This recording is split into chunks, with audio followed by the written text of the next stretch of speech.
What's going on, everyone? It is officially the start of week 2 planetary qualifiers here in set 3, and it is a fun time. But we get to go ahead and dive into what the PQ meta looks like. And to be honest, I think this is going to remain quite consistent for the remainder of the planetary qualifiers. Out of all the decks that I really spoke about prior to my week 1 or the week 1 planetary qualifiers, well, all of them are pretty much up there as the top decks, which isn't really surprising. I think everyone kind of expected that, with, well, a couple decks that were just outside of the most talked about decks really overperforming in terms of, well, results, which is really, really cool to see. As of today, well, we've got a bunch of planetary qualifiers. If you want to check these out, definitely check out Star Wars Limited Competitive Hub. I'll leave a link to this down below so you can check this out and maybe peek in on a couple of the streams.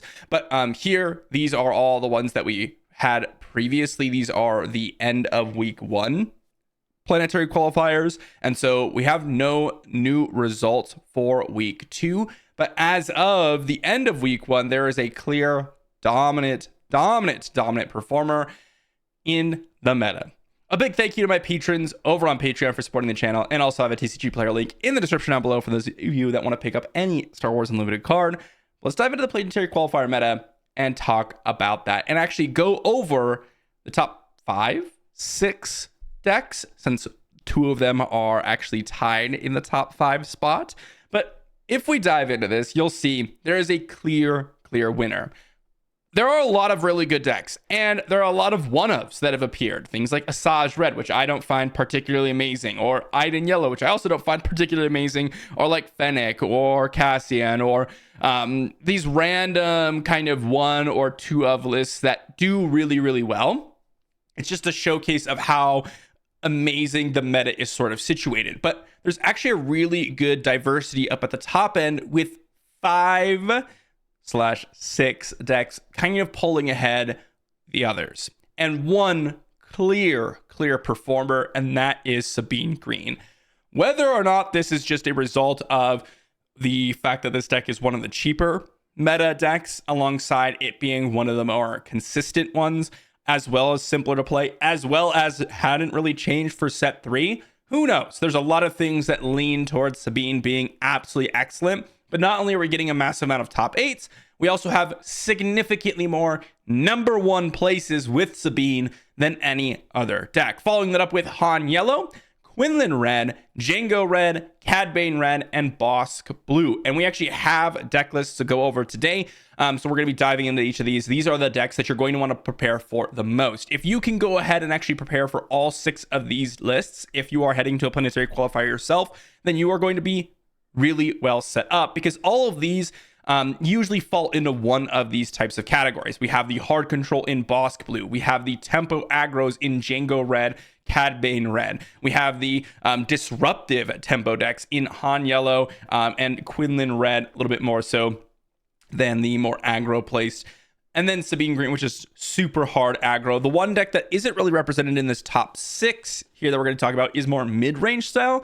That's where Anakin Blue comes in, potentially Palpatine Yellow. This plays more like a mid-range deck than a ramp deck. And same thing goes with some of the other lists. So there's a lot of good spread here. And if I were to just look at the archetypes here, we have aggro, hard aggro. We've got tempo, just straight up tempo and double yellow Han with the disruptive elements. We have tempo aggro. I would lean Quinlan a little bit more towards the tempo side of things. And then the Jango and Cad Red have different flavors of kind of what they're doing, but very similar. These 3 very much taking over the early game. And then Bossk Blue with that hard control. We have a pretty nice split. Again, mid-range is the one that kind of gets mixed in with a lot of other decks, because these ones have set strategies, whereas the mid-range decks, you can kind of pick a pilot, pick a leader, and you can pretty much do a lot of different things. Like soft control / mid-range Kira Green, Han Green tends to have a little bit more mid-range game, etc. But with that said, let's dive into some lists today and talk about what you should be preparing for. Starting us off, we've got Sabine Green, and these are in order of performance. And Sabine Green is the number 1 most, well, winning deck and probably the most fielded deck as well. I would very much be surprised if there's another deck that's being played more than Sabine Green, to be honest, especially with not only its performance, but also, as we mentioned earlier, just the popularity and everything like that. And so this is the deck, or a similar style to a deck, that you're going to be finding yourself up against.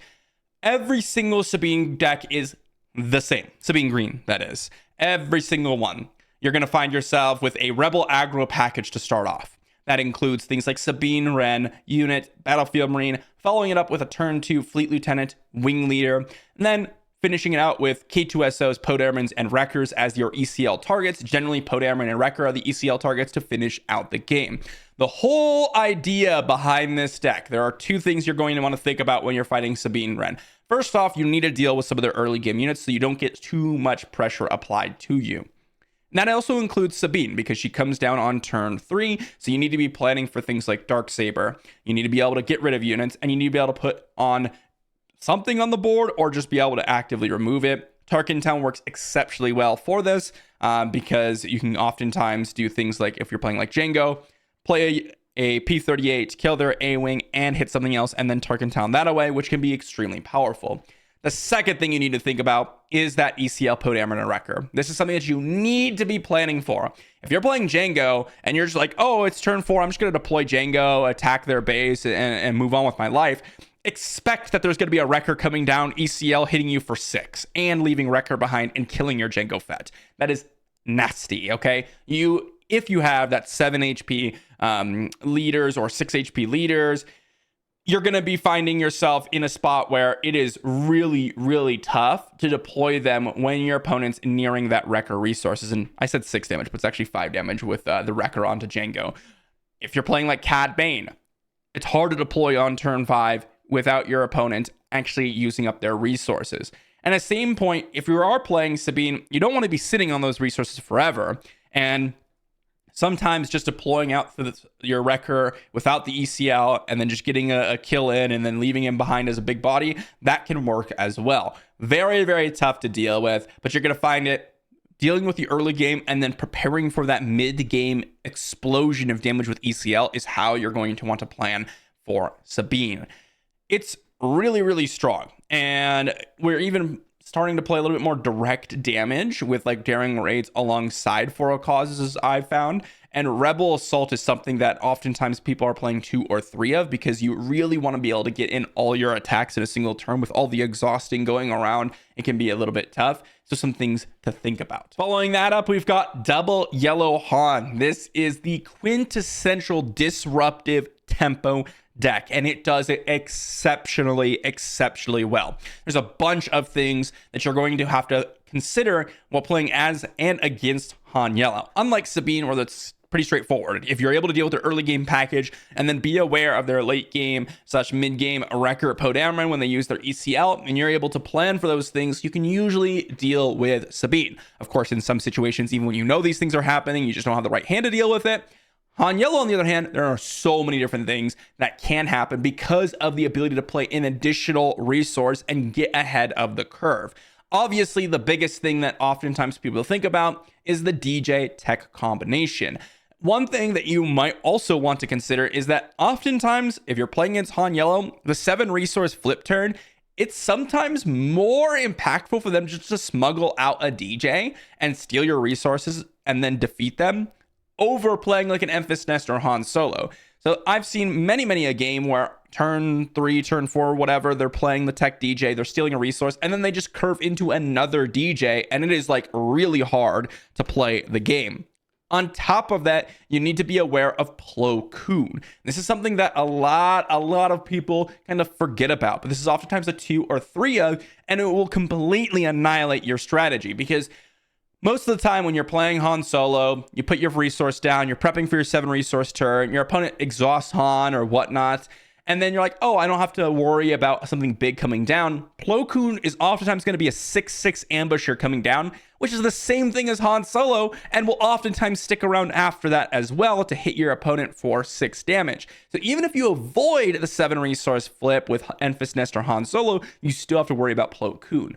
Add to the fact that you got Kira to disrupt your hand and all that good stuff, as well as a bunch of space units like the gunship and Millennium Falcon ambushing out, as well as mini Millennium Falcon dealing with early game space units. And we have Waylays, Cunnings, and Sparks, as well as Bamboozle to exhaust your units, bounce them, or attack your hand. There's a lot of things to think about. The biggest thing with Han, or against Han rather, is to make sure that you're not getting completely dominated on the board. If you're able to kind of get their units off the board to where they may not have that third unit for Plo Koon, or maybe can't just deploy a bunch of weaker units that disrupt you, that can be really powerful. And of course, you do want to be aware of that Han Solo turn, and if you can avoid it, trying to exhaust him or kill Han Solo before he's able to get to that 7 resources is usually pretty good, but you also still have to be aware of that Plo Koon. And as for you Han players out there, well, I usually say the biggest thing is to not just purely tunnel into the Tech DJ combo. It is very telegraphed, and oftentimes people know it's coming, and it's something that people immediately want to deal with because no one likes having their resource stolen. You can oftentimes use this to your advantage and just play out that DJ for 7 resources and kind of take your opponent by surprise. But the name of the game is disrupting while putting on pressure. It's one of the reasons why I think the L337s and the Crafty Smugglers are a really important addition, especially with the current meta, because just getting a 2/2 shielded is so obnoxious to deal with. You need 2 attacks or some specific removal option. It can't be damage based, which is really important for you to get in damage while also being able to go ahead and get into the late game stages and disrupt your opponent while putting on that pressure. So really good stuff from Double Yellow Han here. Next up, we've got Quinlan Red. This is one of those decks where I didn't think it was bad by any means. I just didn't find it to be top 5 quality, and it has definitely overperformed. And it was kind of just in that A-, S- type tier for me. It turns out Quinlan Red, in terms of what we're competing against the meta right now, matches up really good. And guess what? Plo Koon's good. Not super surprised about that one, however.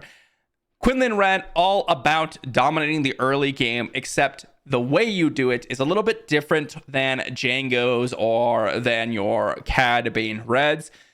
You are just trying to kind of match your opponent, deal with their early game with Tarkin Town, and then kind of outvalue them because you have things like Force Throw and Plo Koons to deploy when Quinlan comes down.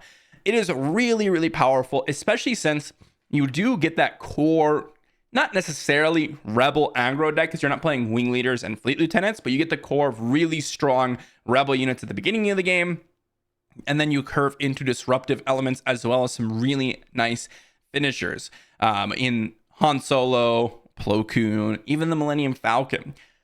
Also, alongside that, because all of your units, when you get down to Quinlan, can really mess up your opponent, you have things like Plo Koon who can hit 7 toughness, assuming something's 5 or less cost than Plo Koon.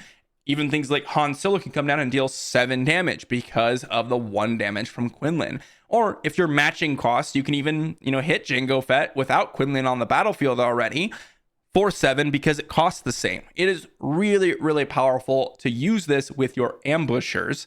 Same thing goes with Millennium Falcon in the space. They can actually kill off a Ruthless Raider or even a Fett's Fire Spray, which is absolutely crazy. And, well, it doesn't live against Fett's Fire Spray, but it can live against Ruthless Raider, assuming they don't go ahead and deal the 2 damage to it.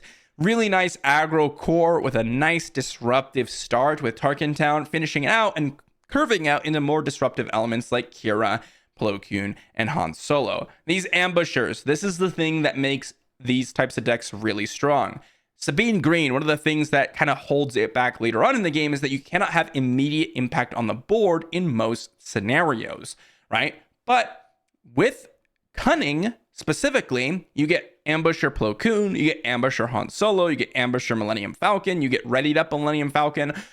All of these are extremely powerful. Sabine really relies on ECL. That's what makes Cunning heroism a little bit of a different angle and a little bit stronger when it comes to those mid to late game scenarios, assuming your Sabine Green doesn't have ECL, which is really awesome. Also, if you are coming up against Quinlan, well, you've got yourself a pretty cheap deck to beat. This, if you're going up against Quinlan as well, you really want to stall out the game. Oftentimes, even if you are playing an aggressive deck, you do not want to deploy units into their plays because they have so many 2-resource plays alongside quite a few 3-resource plays that they're oftentimes going to be able to match whatever you have in the early game, unless you have 1-drops. If you have 1-drops, you can play them freely because Quinlan oftentimes doesn't play things like R2-D2. So stall off the game if you can, just take initiative or pass and let your opponent make the first play. And then be aware that Quinlan is something that you kind of have to deal with, especially with Force Throws and Plo Koons and Han Solos, giving Quinlan the extra damage to deal to some random things, right? Hitting even low cost units like 2 or 3 drops. Whereas if you didn't have Quinlan down, then these things wouldn't do that.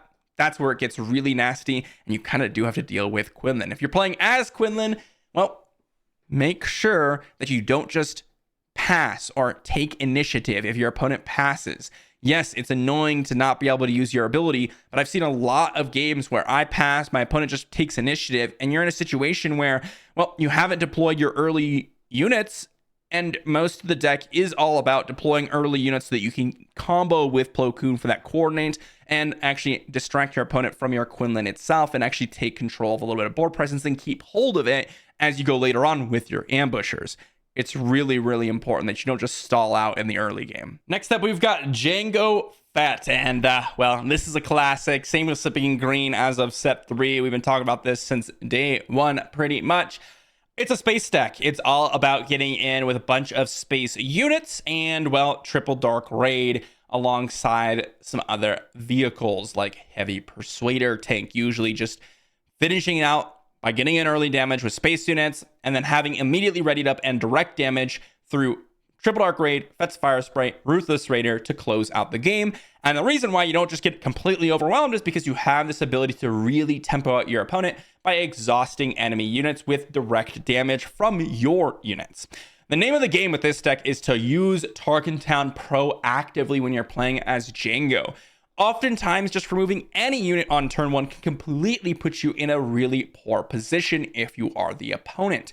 And the reason I say this is because, well, not only are your opponents oftentimes getting down some cheap units that do deal some damage to you, but they don't get the ability to hit with a lot of their other units later on in the game because of things like Elite P38, things like your ISB agent, even just attacking into their unit with a smaller unit to preserve some bigger units.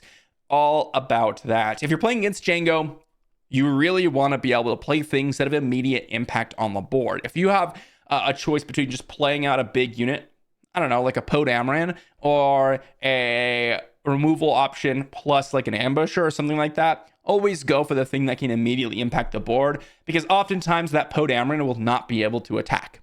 Either they're going to smack it with an ISB agent, or they're going to use a No Good To Me Dead, or they're going to hit it with a P38, or they're going to hit it with an ISB agent trigger, or they're going to hit it with a Heavy Persuader tank trigger. Like, there are just infinite amounts of ability to exhaust your opponent's units. And so you really got to be careful about that. And you really don't want to fall too far behind, because if your opponent has pressure on you, you're taking damage, and you don't really have a bunch of units on the battlefield, then your opponent can just exhaust the 1 or 2 units that you do have and make it really, really tough for you.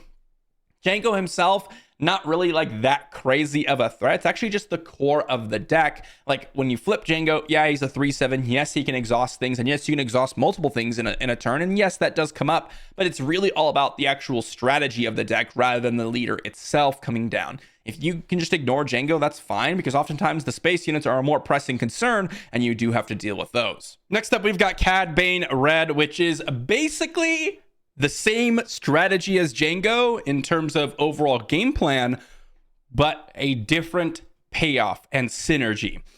With Jango Red, we've got the Triple Dark Raid. With this deck, now there are 2 of them. Same early game domination. This card is one of my favorite cards to play. It's just really fun to play. Super strong 2-turn play in that you get to play some sort of card that costs 5 or even a card that costs 4. And this is the perfect deck to do it in. Now there are 2 of them is really hard to build around, because you need enough 2-resource plays that don't compromise your deck. And what I mean by that is playing something like Grogu is okay. It's not amazing, but it's okay. In order to play your Force 5-resource plays, just kind of makes your deck a little bit worse than what you could be playing in order to make a Now There Are Two of Them work. This deck, all about the Underworld cards. Greedo, Bazine, Crafty Smuggler, Cartel Spacer, Mercenary Gunship, all cards we normally would play in this deck are all Underworld. And guess what? Our 4 resource plays in Jabba, Forlom, that's what we would be playing, also Underworld. Our 5 resource plays, Bossk, Zuckuss, also Underworld. Also things that we would probably be playing. Cad Bane, Underworld, something we'd be playing. Punishing One, Underworld. All the cards in our deck are Underworld cards, with the exception of Ruthless Raider. And they're cards that we would have been playing in the deck already. So now there are 2 of them just straight up all along the curve. We can play things for cheaper. It's one of the reasons why we don't really need 3 resource plays, because if we get a turn 1 play down, we can play any amount of cards from our deck on turn 2. Forlom, Jabba, Bossk, Zuckuss, not the vehicles, but some other 2 resource play, etc., etc., etc. The whole name of the game with this deck is you get to play units, kill your opponent's units kind of naturally through Tarkin Town and your Cad Bane triggers, and then Cad Bane comes down and really controls the board alongside, if you haven't lost your early game plays like Zuckuss or Bossk. Yes, these are early game plays in this deck. It can get really, really oppressive. One of the big things you need to kind of acknowledge about Cad Banes is sometimes on turn 2, you just need to kill their turn 1 play.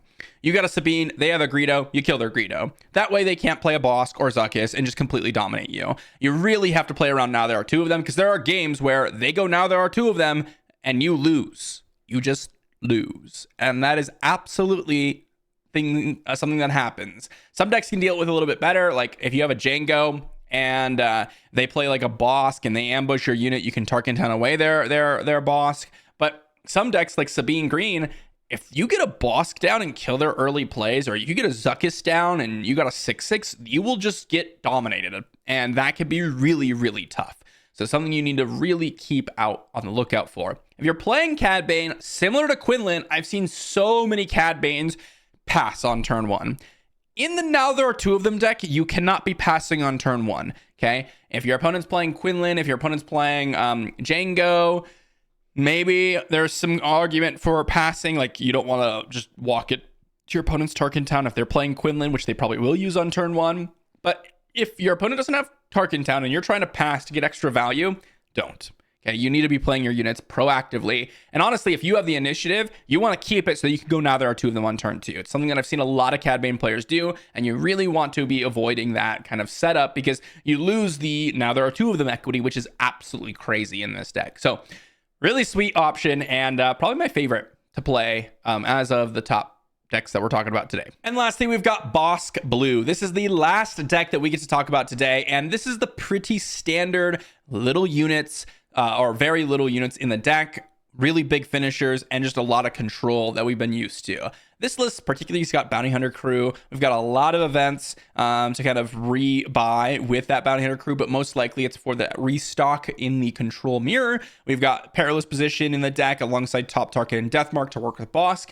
And this is a pretty straightforward deck in terms of game plan, but it's a lot more difficult than it actually plays out. If you're playing against Bossk, you need to provide enough threats to where your opponent must deal with them, but not too many that when you get to the Super Laser Blast turn, you're just going to get completely dominated because all of your threats are on the board. It's a little bit trickier to play, but it's not super difficult for you to play as the aggro player. Try to get in your attacks before you do anything else because your opponent's going to kill your units. If you're playing Bossk, on the other hand, this is where it gets a little bit tricky. You need to know how you can use your life total as a resource, and you need to know, okay, can I go with a death mark plus a couple of damages with Bossk, or are they going to waylay, or are they going to go ahead and bamboozle their own unit, which does happen? Are they going to do these random things to prevent me from kind of going with my game plan? Can I deploy Child Center? Is my opponent going to go ahead and waylay it? These are the types of decisions that you need to make. Is it a time for open fire, or should I use Power of the Dark Side, or should I use Takedown, or should I use Fell the Dragon?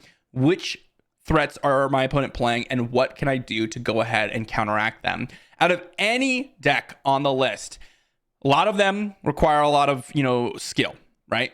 There are some that are less skillful but still require a lot to actually win, and there are some that are really hard to play, like mechanically, like Han Yellow. Bossk Blue requires much more of a knowledge portion of the game than any other list here.